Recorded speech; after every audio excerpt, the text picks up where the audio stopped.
voice echo away from me, halfway across the world. There was a pause, and then my father began to talk.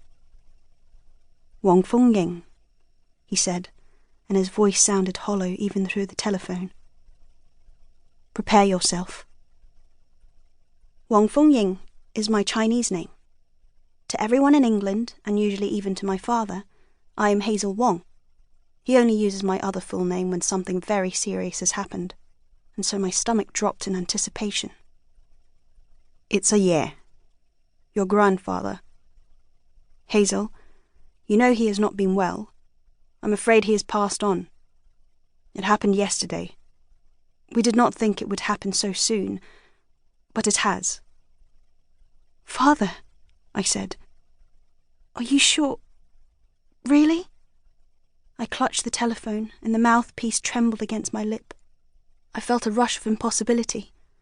I could smell my grandfather's pipe, the tobacco on his breath, feel his hand heavy on my head.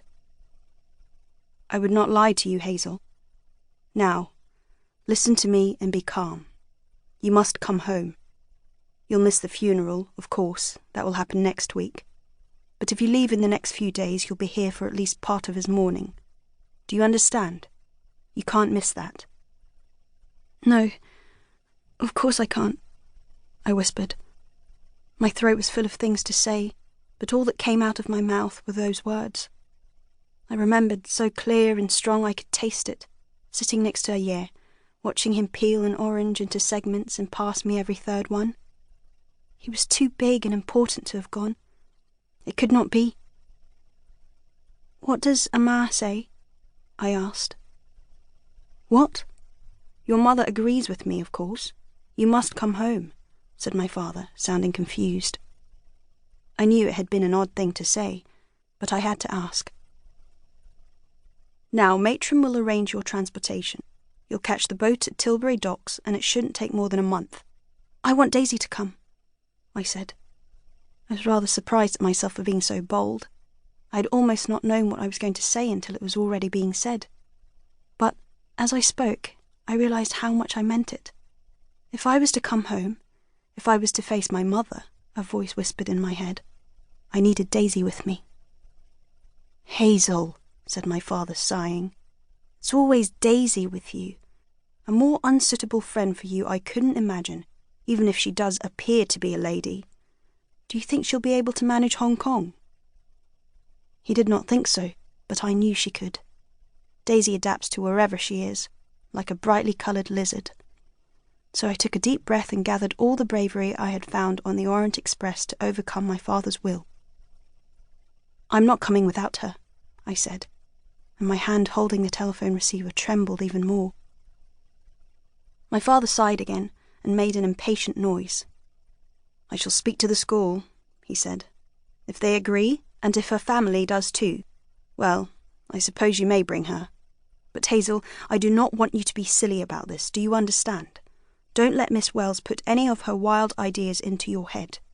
Your Aye was old and tired. It was his time. He is not another case like the one last summer, or any of these other ridiculous things you've got yourself mixed up in. Do you understand?" "Yes," I choked out, wiping my eyes.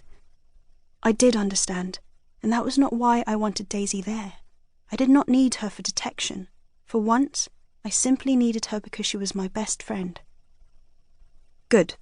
Now hand me back to your matron. I need her to put me on the line with that headmistress of yours." I handed the receiver back to matron and went stumbling out of her study. Daisy was waiting in the echoing, chilly house hallway outside, her blue eyes wide and her nose wrinkling with curiosity. "What's up, Hazel?" she asked, but I pushed past her without a word.